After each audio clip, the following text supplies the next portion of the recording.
Hello, everyone. In this podcast, we will be discussing sensitive topics such as sexual assault. It's important to take care of yourself while listening. Some suggestions are listening while you're in a healthy headspace or knowing who you can reach out to if you become upset. Our 24/7 helpline for crisis calls based out of Central Florida is 407-500-HEAL. By contacting the national hotline at 1-800-656-4673, you can get support and learn about your local resources. There's always someone ready to help.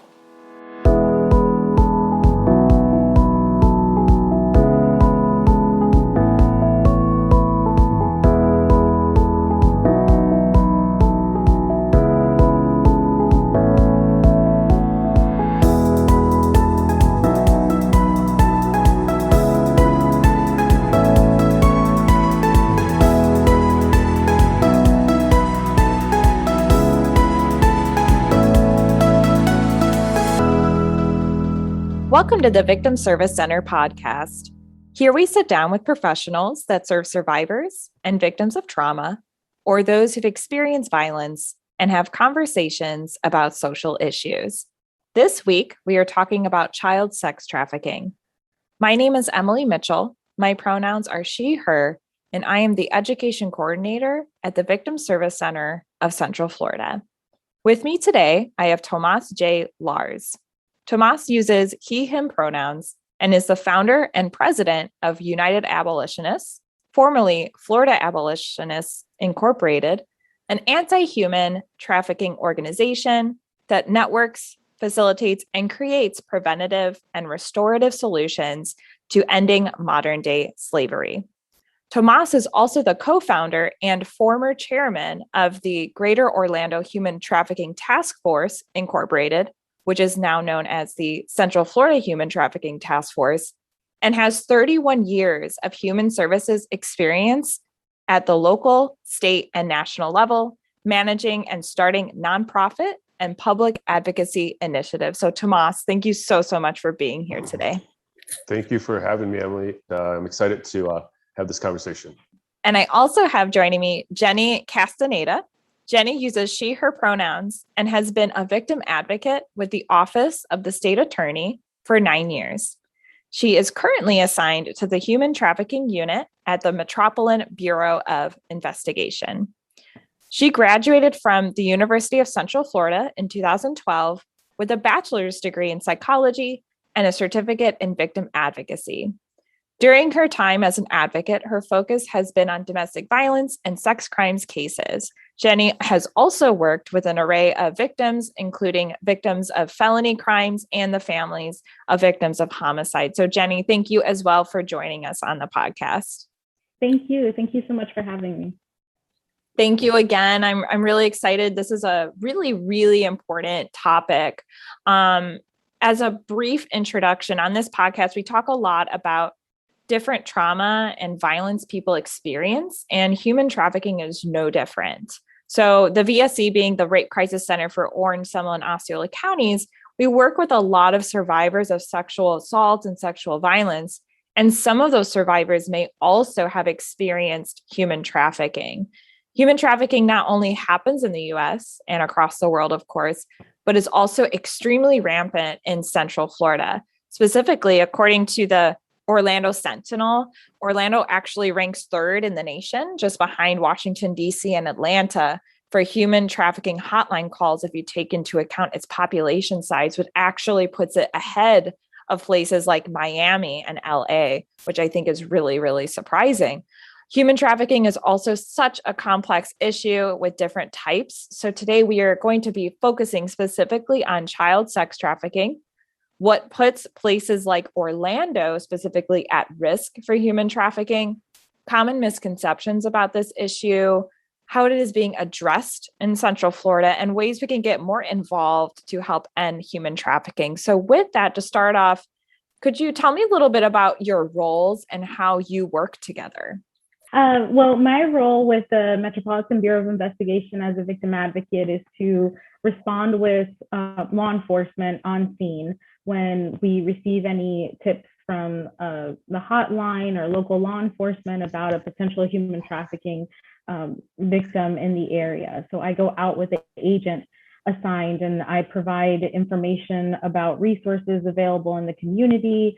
I conduct an assessment with them to see if they need any sort of shelter, basic needs, find placement for them. With a lot of minors, anytime we encounter a minor, there's a call to the Department of Children and Families for them to provide services as well. Crisis intervention and emotional support is my role in all of this, and also providing guidance throughout the criminal justice process. That's so important to have. And I always love hearing from victim advocates because your role is so crucial for survivors in their healing journey. Tomas, can you talk a little bit about your role? Sure. So I'm so thrilled at what Jenny shared, and as that's really specified victim advocacy there out of the Metropolitan Bureau and the State Attorney's Office of Judicial Circuit 9 here in Florida, because, you know, in those beginning days, there was really not this type of victim-centered approach. And so thank you, Jenny, for that. My role is being in the movement from day one was really responding to those hotline calls. And at first it was going on stings and operations with law enforcement, specifically the FBI, and then the MBI, Metropolitan Bureau of Investigation, our local vice unit, and getting those calls at 2 and 3 in the morning that there was possibly a victim identified through a recovery or another operation or crime. And so my role has been, we established a 24/7 hotline. We've worked with the Polaris Project, the National Human Trafficking Hotline, since 2010. Any calls we receive for minors, we refer, as Jenny indicated, to the Florida Department of Children and Families Abuse Hotline on their maltreatment code as mandated reporters. And so my role is reporting that initial recovery and or identification of could be sex trafficking, labor trafficking, male or female victim, and then getting them to the right stakeholder. That's incredible. And I know that you've done so much in regards to the movement of human trafficking, and we'll explain a little bit why that's so integral, specifically for the community that we're residing in. But I'm really curious, Jenny, what made you get involved with ending human trafficking? So I started getting involved with victims of human trafficking when I had been an advocate for about 7 or 8 years. My focus up to that point had been in domestic violence and also worked some sex crimes cases in the Ninth Circuit. And I started going to trainings and conferences that discussed human trafficking, and just learned about this, something that was very new to me at the time. And it just started developing this passion for human trafficking, for the victims of human trafficking. Just realizing how much awareness was needed made me want to get into this work, and specializing in victims of domestic violence and sex crimes. With human trafficking, there's a lot of overlap in the dynamics of that victimization. So learning the dynamics and being able to work with both of those types of victims, and a human trafficking victim, you kind of combine those together. And so that really just understanding how much awareness was needed in this area, and it's a very unique type of crime and a unique type of victimization, has made me develop this passion for it and wanting to learn more and more. Definitely. I definitely relate to the fact that I didn't realize how big of an issue it was, really, specifically here too. But once you start learning more about it, you realize, wow, this is a big issue. We need to be doing something about it. And Tomas, I'm a little curious. How did you get involved with human trafficking and ending human trafficking?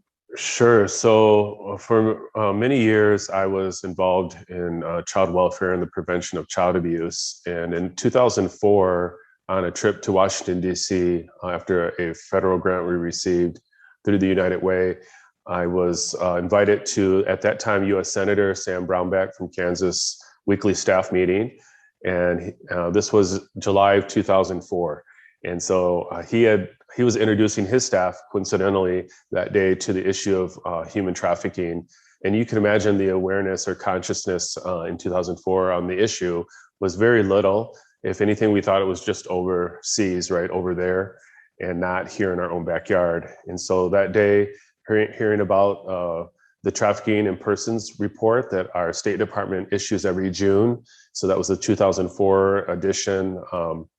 And I was beside myself to find out there was modern day slavery. In fact, I started really connecting the dots in child welfare of the kids that were being sold by their parents for drugs, that it was actually human trafficking.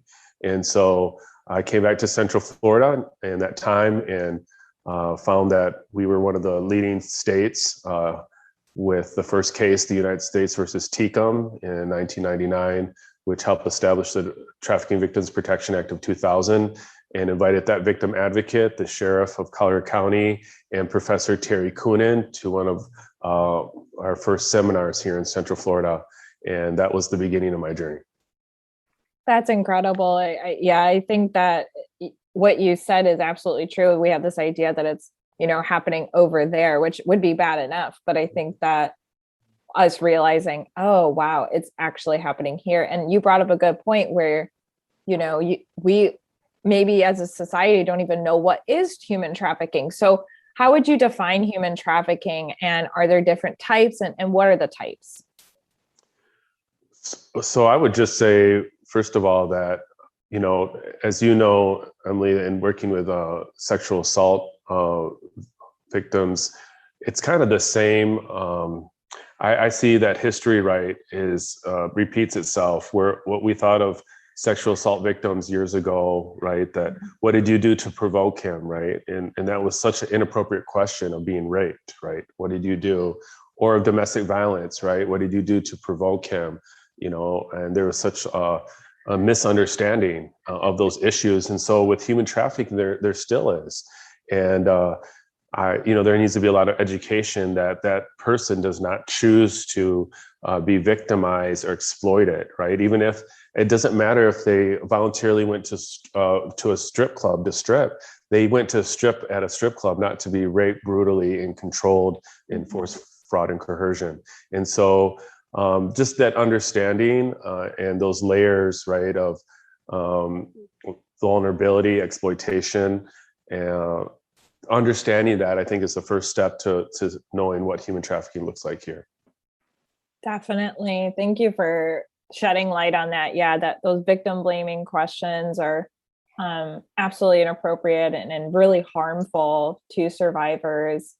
And I appreciate you bringing that up. Jenny, I don't know if you had any specific definition that you wanted to share as far as how you define human trafficking. Yeah, I think overall I would define it as the crime where a person is coerced into providing labor services or engaging in commercial sexual acts. Because like you mentioned, there are a lot of different types of human trafficking, sex trafficking being the one that we're focusing on today, but there's also labor trafficking and domestic servitude and other types of human trafficking. So it's the crime where any person is coerced by the use of force, fraud, or coercion to provide services against their will. And there are a lot of different ways. One of the myths is that victims are not free to leave, or that they are completely confined or physically being held against their will. But a lot of times the way that they're being held is by psychological manipulation. And that is a huge, huge thing that we see a lot with victims. Absolutely. And can you just give like an example? Because first off, yes, whenever we see human trafficking online or, awareness events or anything like that, a lot of times we do see like bars or chains or something. And I can totally see how that would perpetuate that misconception. Can you give like an example of what that psychological harm can look as far as, what have you seen? Yeah, well, traffickers are very good at grooming, and they know exactly the population or the type of, let's say in this case, like children. When they target children that are in the foster care system. They target children that are homeless, children that don't have good connections with their parents. And they give them exactly what that child needs, basic needs, food, shelter. And then they give them all the emotional needs. They give them love and support, or what looks like love. But really it's a way to start to groom them to be able to later control and manipulate them. There might be, the use of threats towards family members that the victim cares about, or any family, friends, anything like that. There are use of, if you don't do what I tell you, I'm going to kill them. I'm going to hurt them. If you don't do what I tell you to do, I'm going to tell everyone what you've been doing. And sort of victim blaming and threatening to expose them. And so there's a lot of that sort of manipulation of, expecting loyalty from these victims, and there being consequences when they're not being quote unquote loyal. Absolutely. While you were talking, I know that you were talking earlier, the overlap of domestic violence and this issue. I'm starting to see like the power and control wheel here, the emotional manipulation. Absolutely. And the grooming with like child sexual abuse and things like that. It's all connected, right? And that's why it's so integral that we like work as partners in this community. I'm so like grateful for our partnerships, because you can see how they're all kind of connected. And you mentioned children. So that's really who we're going to be focusing on today. So Tomas, do you happen to have like a clear definition of exactly what child sex trafficking is, or what it could look like? So one of the things that has been cleared up recently, and part of it is in the Florida Safe Harbor law, and also just in really recent legislation here and nationwide, is that a child cannot consent to sex trafficking, sex work, prostitution, etc. And so before, what had happened in those early days, I remember when I would get called by FBI or MBI, we would, on a recovery for a 14-year-old on Orange Blossom Trail here in Orlando, guess who ended up going to the juvenile detention center that night? It wasn't the buyer or the trafficker, it was the victim. And so they were being re-victimized, a whole criminal sheet started on them, right? And we know what that can produce as a consequence. And so for those, what we refer to domestic minor sex trafficking, or CSEC, right? Commercial exploited children, exploitation of children. Those two things there does not need to be proven the force, fraud, and coercion as we do with those who are 18 and over that are victims of human trafficking.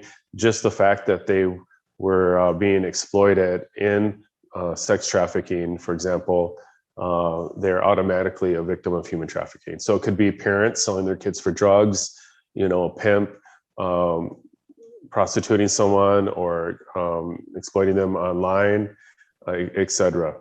Wow. Thank you for shedding light on that history too. I had no idea that was, where we were coming from. So I'm glad that changes have been made. Absolutely. Absolutely. It was such an injustice that was occurring. Definitely. And, I think another term that I wanted to bring up too is that, there's a difference, right, between human trafficking and smuggling. Is that right? Yes. That's a big misconception. A lot of people will think that human trafficking is the same as smuggling. So I'm glad we're talking about this, because there is this misconception, maybe because of the media and movies and things that we see, that smuggling is the only way of human trafficking. And so when we talk about smuggling, we're talking about an offense against the US border. When we're talking about human trafficking, we are talking about an offense against a person, a human being, a violation of their human rights. And so the focus of smuggling is transporting, harboring of undocumented people. This is where we see like the labor trafficking, things like that. The focus of human trafficking is the coercion and exploitation of a human being. So that's the big difference. I appreciate that definition and that difference that you highlighted there. I think that's so integral because, there's so many misconceptions about this. And I know earlier on, we kind of were referencing that Florida is a huge state where this is happening a lot. So just shifting gears a little bit. So research actually shows that Florida is ranked in the top 5 states in the US when it comes to human trafficking reported cases, and that Orlando, like I mentioned, is 3rd in the nation for human trafficking calls. So I wanted to ask, what puts Central Florida at risk? Why is it such a hub of human trafficking? So I would say, Emily, that first of all, just kind of building on what Jenny said, that we're not even scratching the surface of identifying victims of sex or labor trafficking, because we know that only a small fraction reports, right, of any crime or any exploitation. And that is exacerbated by the confusion of smuggling or what they call, quote unquote, illegal immigration, which we like to refer to as undocumented workers. Most of the labor trafficking cases I've worked on here in Florida were legal workers under a guest worker visa, H-2B, H-2-1 or visas and or student visas. And so folks are here legally because Florida is an open state and really welcomes foreign-born businesses and workers. And yet there's not an accountability to look at the supply chain or who's getting the contracts right from that third party. And so this is a really systemic, broken, dysfunctional system that we now see as well with our immigration debacle. And so I'm just saying that boldly, and I'm glad you're shedding light on this with this podcast, because we're not scratching the surface, number one. Now, being named the number 3 state and Orlando per capita, the 3rd city in calls, can actually be a positive thing in that our citizens are reporting. And so that's why I remember it's the amount of calls that are coming in. It's not actually victims or cases, which I think there couldn't be a reflection, right, based on the reports. But no one has really quantified that. But with that being said, our citizens are informed because all our wonderful agencies on the Central Florida Human Trafficking Task Force are doing trainings, presentations daily. The awareness level is extraordinary here in Greater Orlando. And so that is kudos to our stakeholders, but also in the same breath, we're hardly scratching the surface, I believe, and what's really occurring. And organized crime knows that.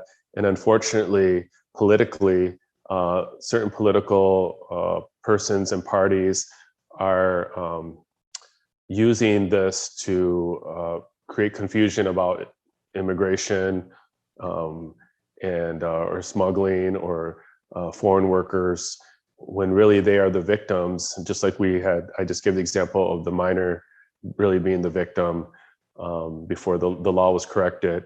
And so I believe this is another huge population that really needs advocacy and our laws to reflect helping them, not hurting them.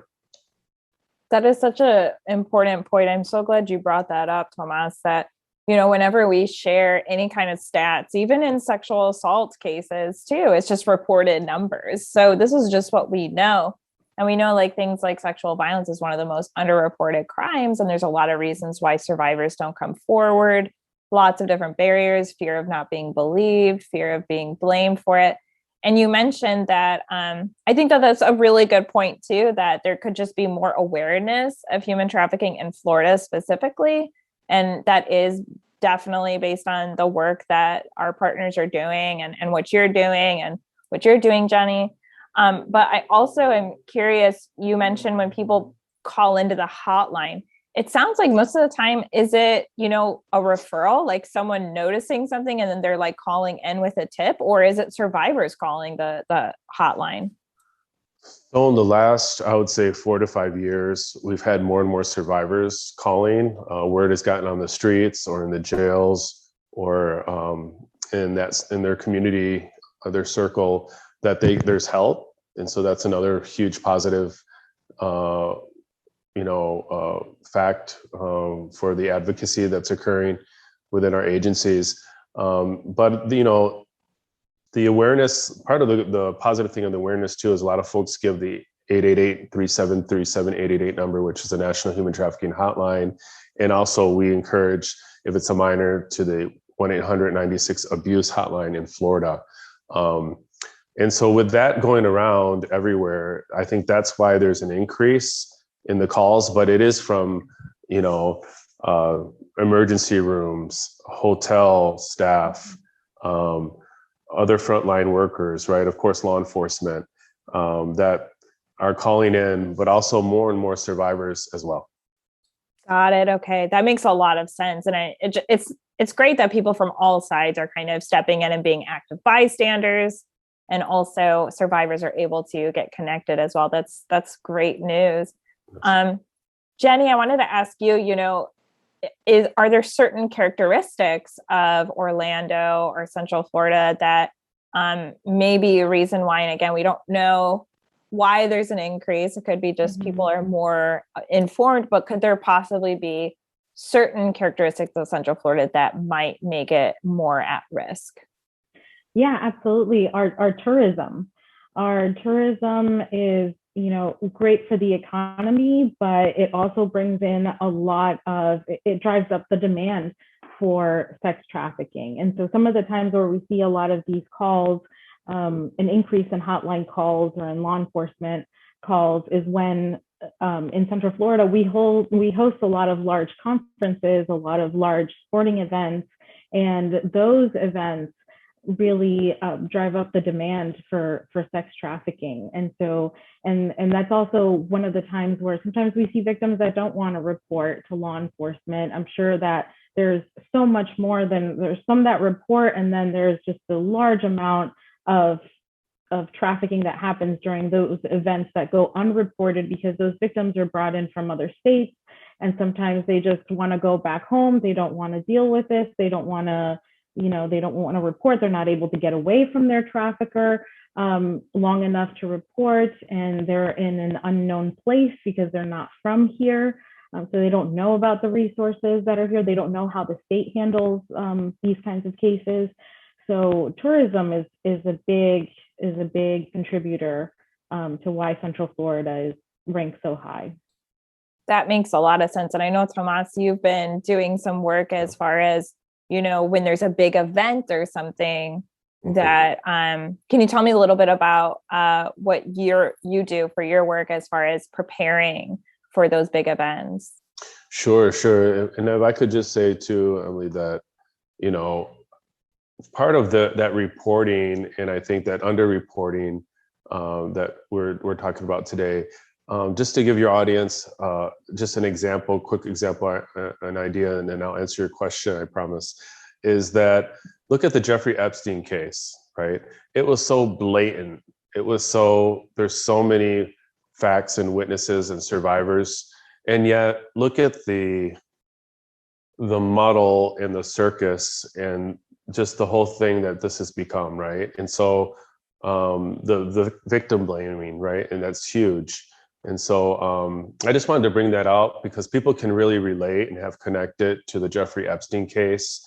I know many people saw the series on Netflix or are paying attention to the news, but that's really important because that gives a real picture of what these victims go through, right? And that's the persecution and the blaming and the denial of others. And so it's very disgusting, right? And despicable that we are, as a society, that we've been there. But I know there's light at the end of the tunnel, and we have the Me Too movement, and now this amazing anti-human trafficking movement.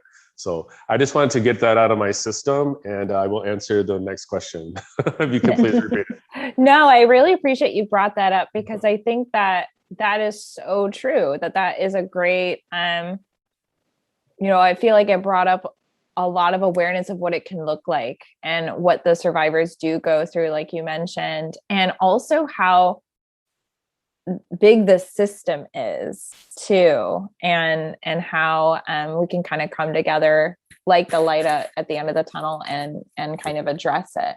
I wanted to also ask, I know that one of the amazing things that the Human Trafficking Task Forces do and United Abolitionists is to prepare for these big events. Yes.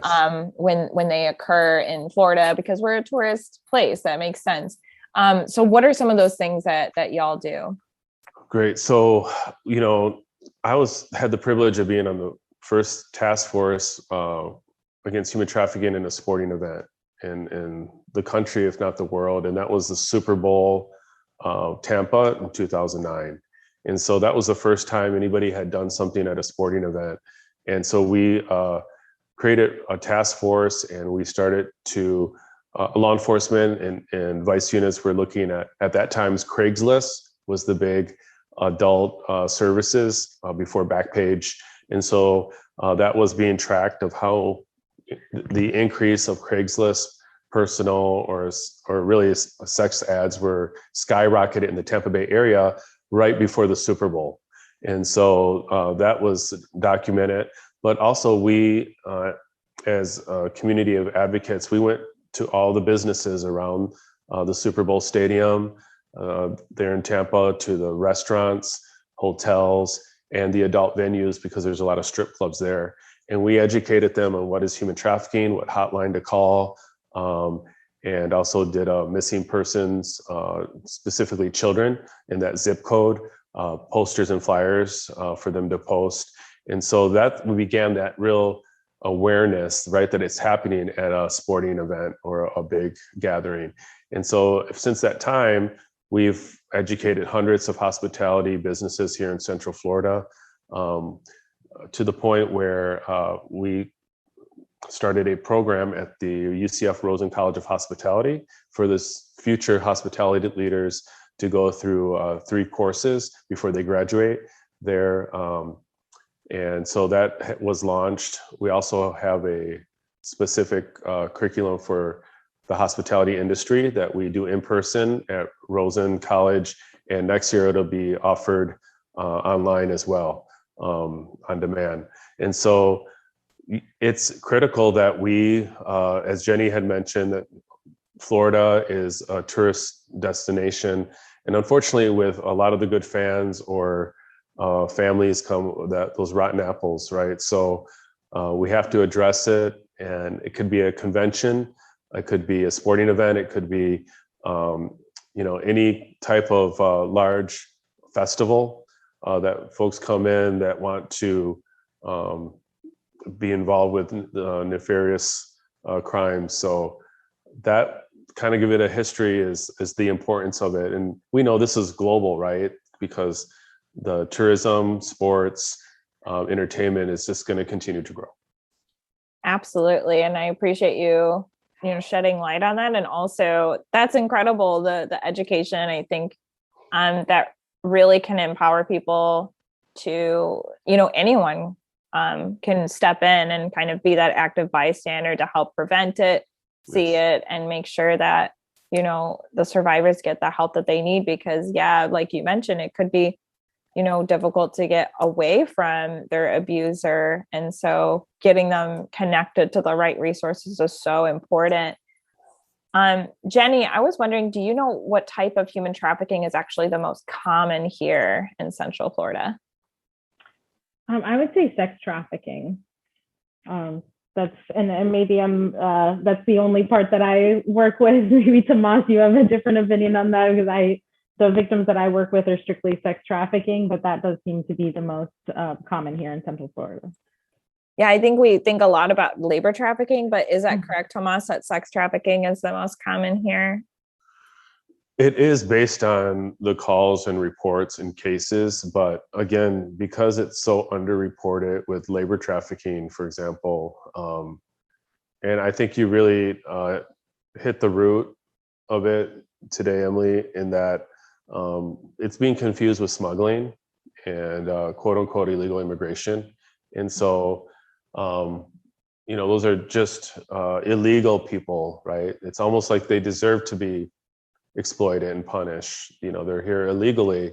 And so I do believe, we know globally labor trafficking is bigger than sex trafficking.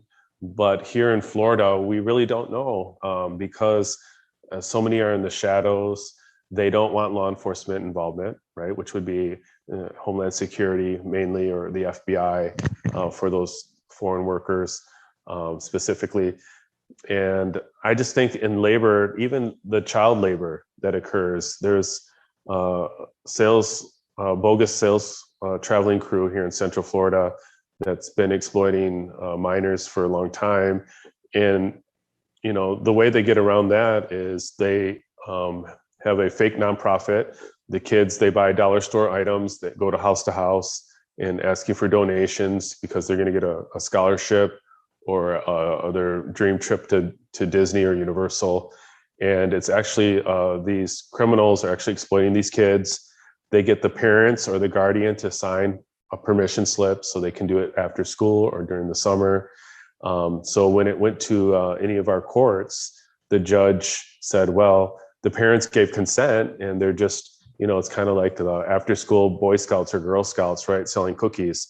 And it's really not that. There's such a misunderstanding, but they're getting away with it because now they know getting the consent of the parent or the guardian was really a wall, right, of defense. So they couldn't be sued or get in trouble. So it's these type of things. And to say all that's labor trafficking of children, is to say that it could be bigger than sex trafficking, but we don't know.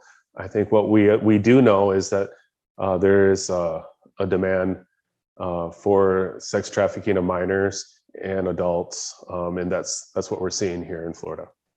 Got it. Yeah, that makes a lot of sense. Again, it seems like there's I wish that we could have more stats, honestly, but I'm seeing that as like a really big barrier here.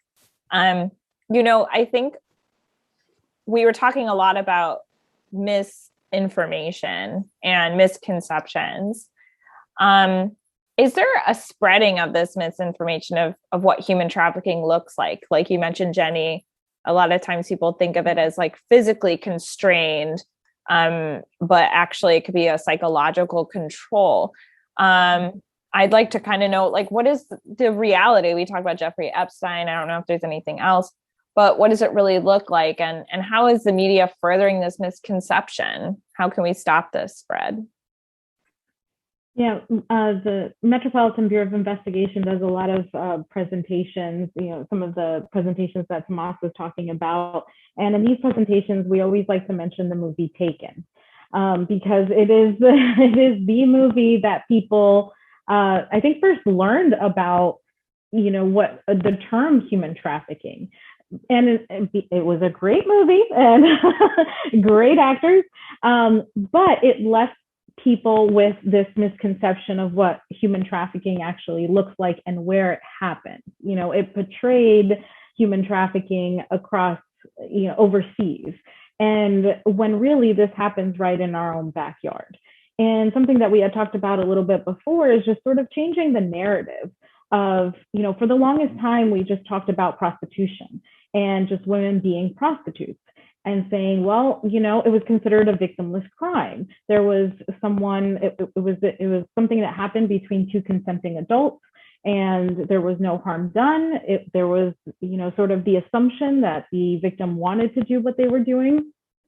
And, over the years, and this is still fairly new, that we have been trying to change that narrative and realizing that no, it's not just prostitution, that there is someone benefiting from the sex acts, that someone is forcing them to do this, that someone is taking their money. And So that's been sort of the misinformation. For a long time, we had this term of a child prostitute.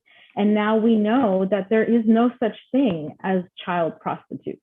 Those are children that are victims of human trafficking, because like Tomas said, children cannot consent to doing this. So there's that misinformation of what does it actually look like. And it could look like, someone who starts, a lot of these trafficker victim relationships start off with like what we call the Romeo approach. They start off as just the boyfriend, the knight in shining armor, like that sort of caretaker. It starts off in a very loving way, or what looks like a loving way, and then very subtly there starts to be that control and manipulation into forcing the victim to perform these sexual acts to prove that they love their partner. So it's not someone being physically restrained and chains and things like that. It could be someone that the victim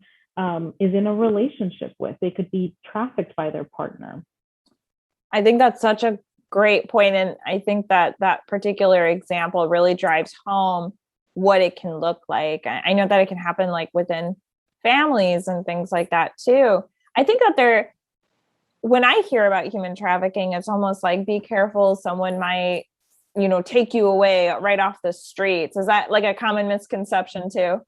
Right. Absolutely. The creepy guy in the white van is the common thing that, is the big misconception, that there is this creepy guy in a white van driving around just picking up children. And it's not really the way that it works.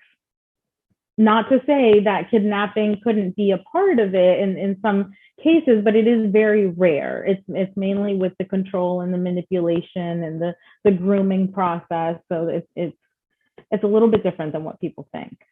Yeah, I think we're starting to see like it's much more complicated than many may realize.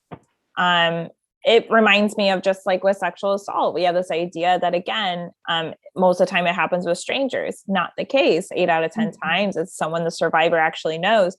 So when we talk about like preventative strategies of like, stranger danger and all that stuff, it can actually put people more at risk because they may not see the signs in their relationship of, oh, wow, this manipulation, and then moving into a human trafficking scenario as well. So I really appreciate you breaking down that misconception.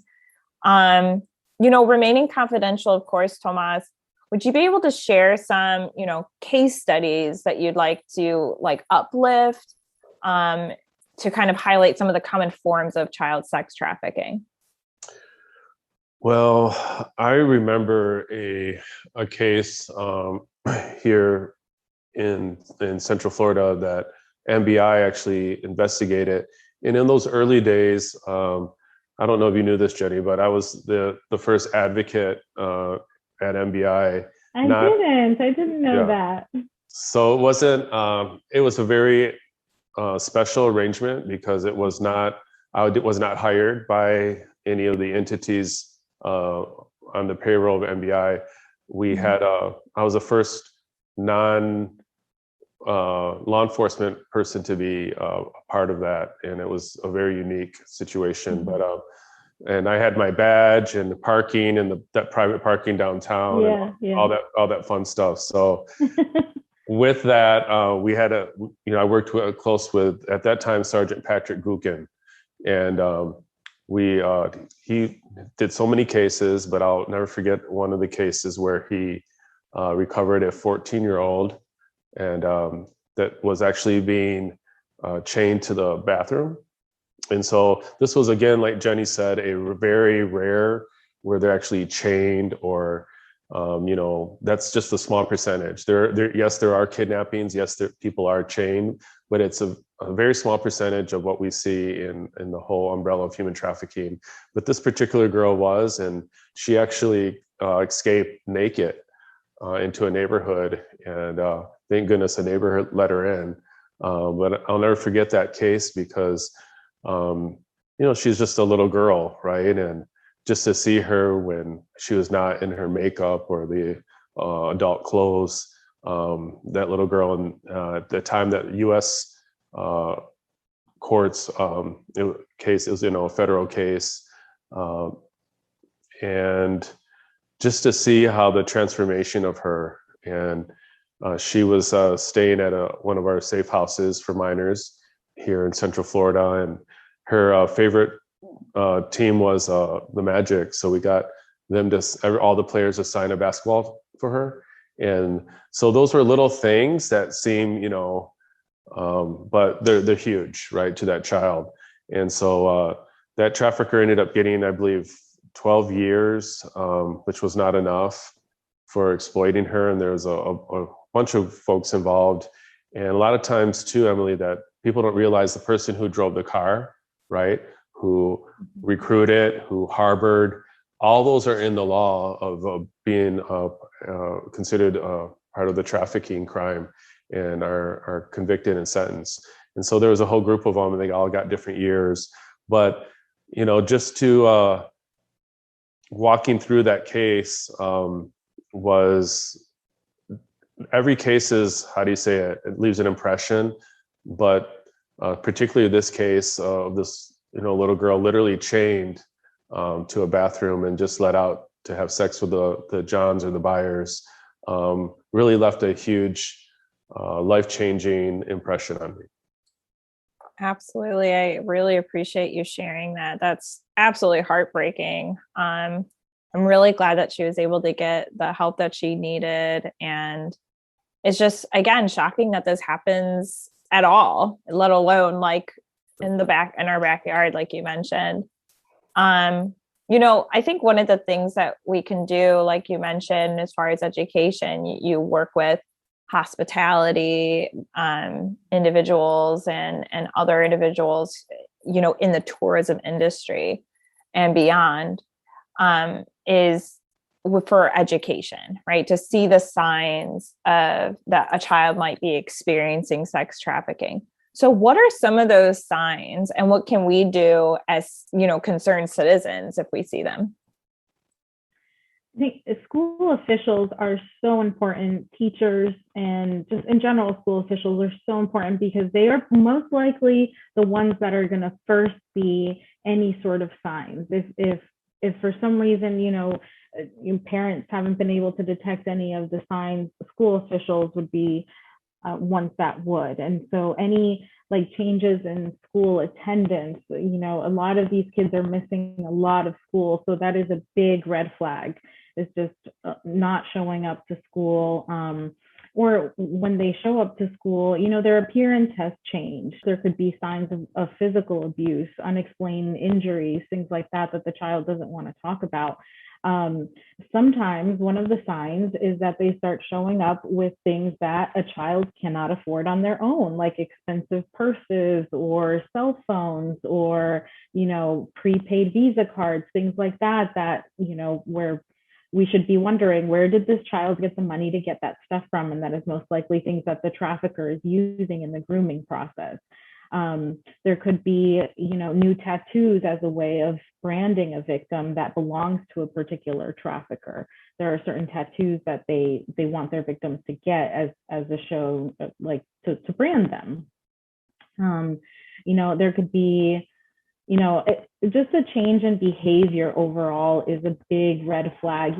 Teenagers are going to be teenagers. There's going to be mood swings and things like that. But we're talking about the drastic change in behavior. A teenager that used to be very open may now be very shut down, isolated from their family, isolated from their friends, things like that. Those are indicators that something might be going on.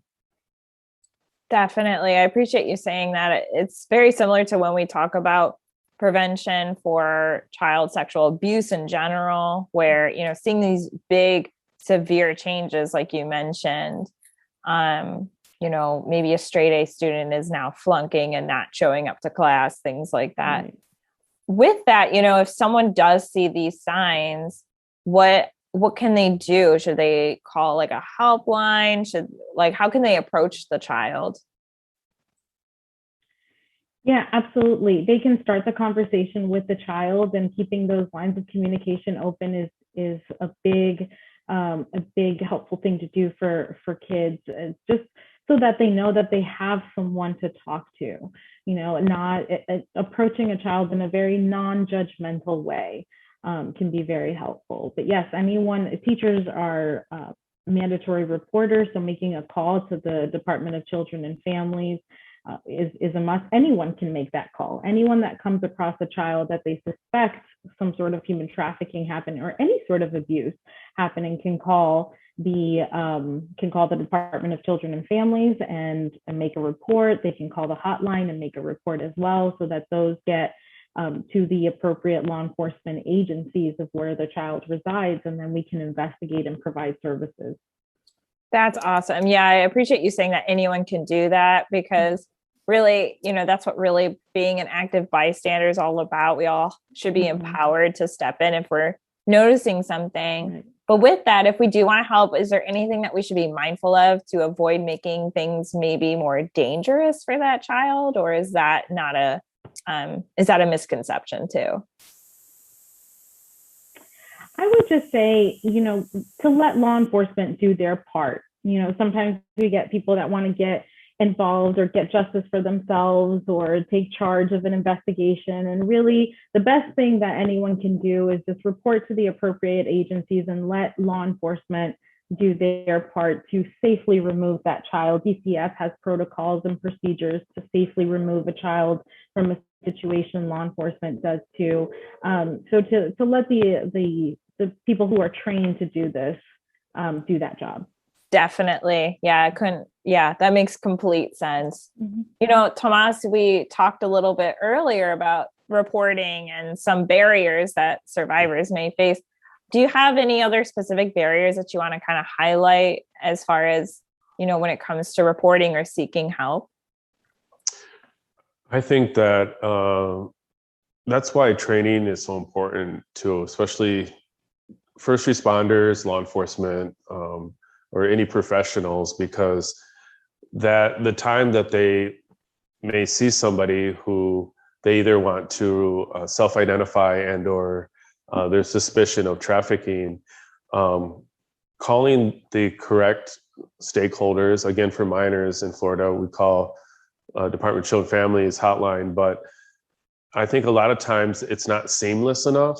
And so, for example, I was talking to a certain agency earlier this week, and they called 38 different entities before they found the right one.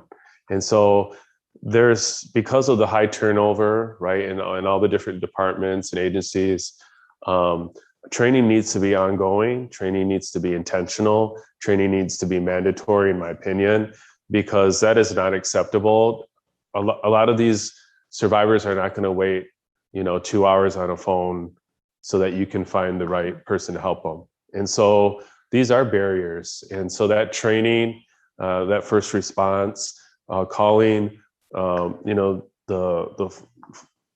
Florida Department of Children and Families hotline, or Polaris, or one of the advocates in our task force is really the best way to get that victim survivor help.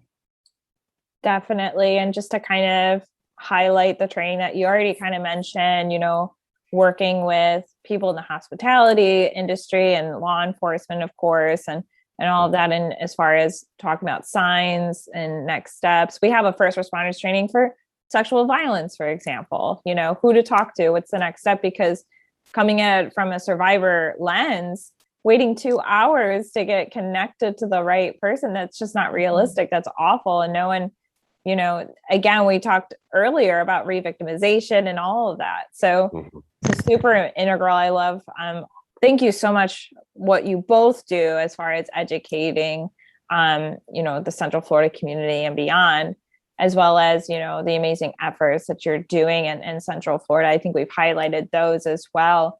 And speaking on, I know that you come from a domestic violence background, Jenny, and me coming from like a sexual assault lens, we child sex trafficking, just like domestic violence and sexual assault, are huge issues that affects communities as a whole. And yet, unlike domestic violence and sexual violence, which have their own, official state board that certifies centers, there isn't one for human trafficking. So I'm wondering, why do you think that is? I think human trafficking is just fairly new in terms of considering it like a type of crime. We are just now in the last decade or so changing the narrative about what human trafficking is and what it looks like. And I think it's very new, but it is absolutely needed to get the same attention as domestic violence and sexual assault. But I think one of the issues is just that as a society, as a community, we are just now learning on what human trafficking is, what it looks like, what it doesn't look like, and we are learning what the needs of the victims are. Definitely. And, what makes human trafficking different from sexual violence and domestic violence? So I think the way I look at it is it's not so much what's different, it's more so like how it overlaps and how it's similar. I think it's just someone once explained it to me that human trafficking, and I'll never forget the way this was explained because it made perfect sense, that human trafficking is a combination of domestic violence crime, a sexual assault crime, and an economic crime, all in one case and one victim. It's all of those things. Victims of human trafficking are far more likely to be victims of sexual assault. And we talked a little bit about the dynamics of domestic violence and the grooming and the control, and all of that plays into the victimization of victims of human trafficking. So there's just a huge overlap in terms of power and control and the exploitation of the human being. They're very similar. I really appreciate you sharing that, because it is like a light bulb moment when you explain it that way, bringing in the economic piece to it.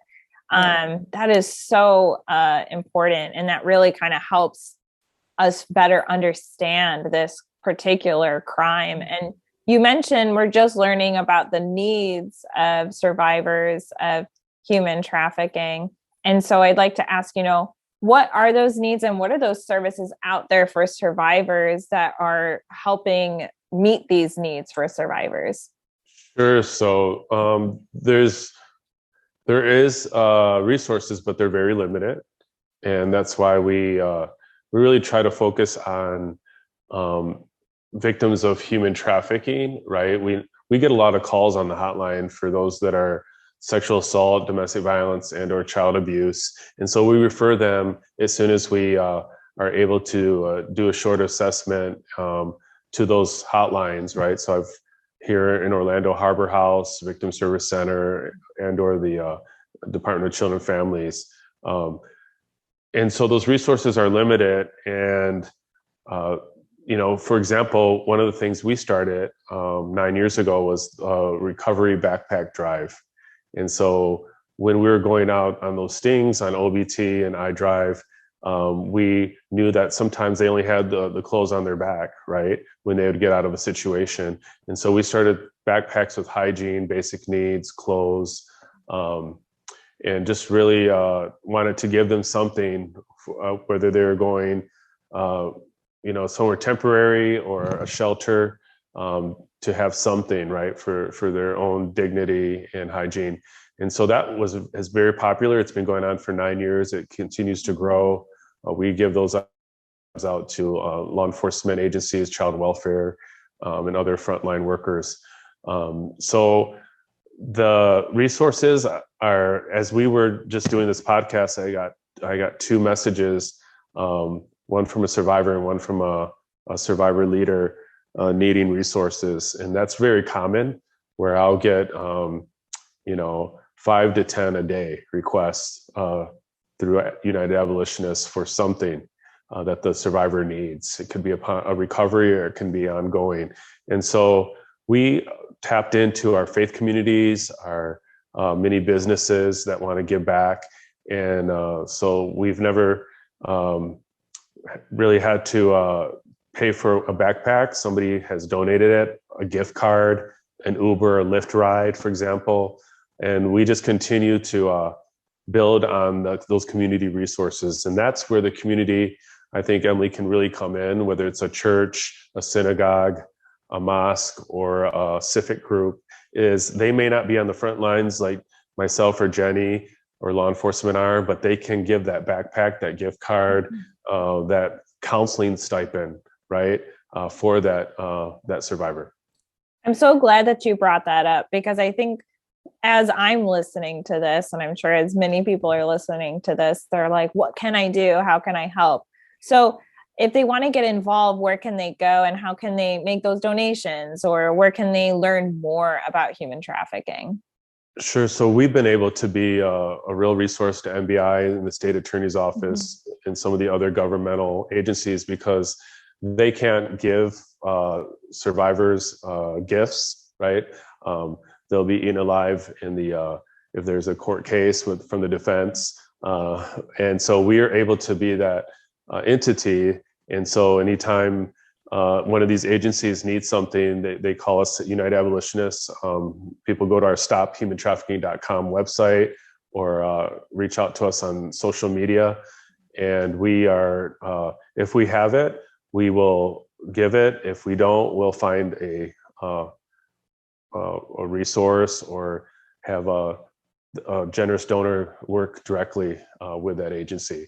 And so, please contact us, stophumantrafficking.com, or on we have, Facebook, Instagram, Twitter, LinkedIn, so that we have given, even in the midst of the pandemic, a very significant amount of resources out to the community. That's amazing. And I know that you do a lot of education too, of course, that we were mentioning. Can anyone kind of like take a class from you, or Yes, our next class, and it's going to be the last one of the year actually because of the holidays, is Monday, November 22nd. At 6 p.m. is our class in person at Rosen College of Hospitality. And it's really a 101 class that we offer there. It's a 2.5 hour, it's $40, but I always bring a panel of experts in the different areas to train with me. And so that's someone wants to learn about the issue or how to get involved, they can come to that class. That's awesome. And do you ever do virtual? We do. We've been doing the last 19 months on Zoom, folks that want to be trained. And I think the only blessing of COVID-19 was we've been able to learn how we can reach a global audience. So there's people from all over the world in the country that are getting trained now via our Zoom channel. And so that's great because we want to spread the word and duplicate the best practices that have been created here in Central Florida by our amazing stakeholders. Absolutely. I can't thank you both enough for all that you do and for being on today and spreading awareness about human trafficking. I definitely learned a lot from both of you. But before we sign off, is there anything you'd like to say to the survivors out there who may be listening, or anything else you'd like to add that we may have not addressed? I think to the general community, it's up to us in the community to stop human trafficking. And I'll go back to if you see something, say something. And, we can stop this. We can stop this by, in the community, being aware of our surroundings. If something looks suspicious, call in the hotline. There's nothing, if you're wrong, you're wrong. I like to tell people, you might be thinking to yourself, what if you're wrong? But instead think, what if I'm right? What if you are the one lifeline for that person that is out there being victimized, and a call to the hotline could save their life? So I would like to encourage everyone out in the community to, report if you see something.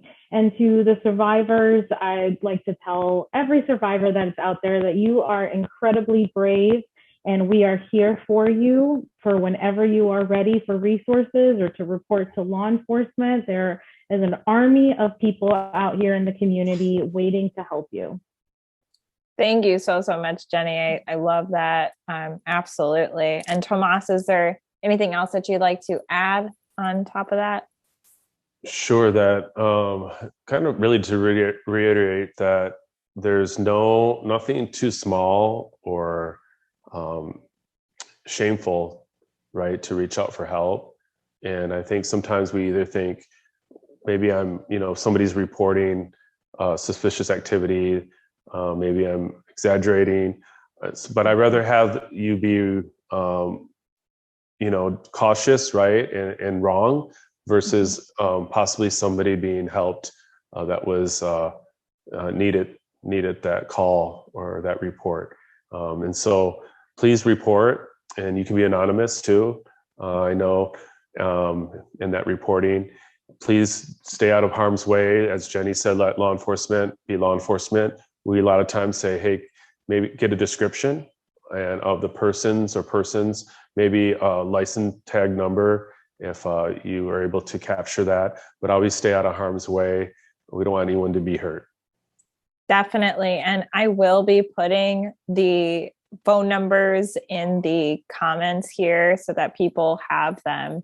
But I think that is a great place to sign off, being an active bystander. And it's always more, I would absolutely rather be wrong and be cautious, like you mentioned, and jump in, just because it's way more important to help a survivor or a potential survivor.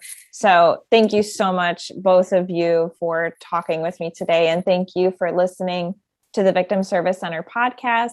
The VSC is a nonprofit organization that provides free, individualized counseling and other services for victims of any kind of trauma in Central Florida.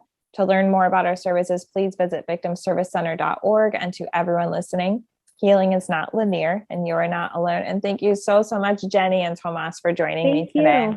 Thank you for having us.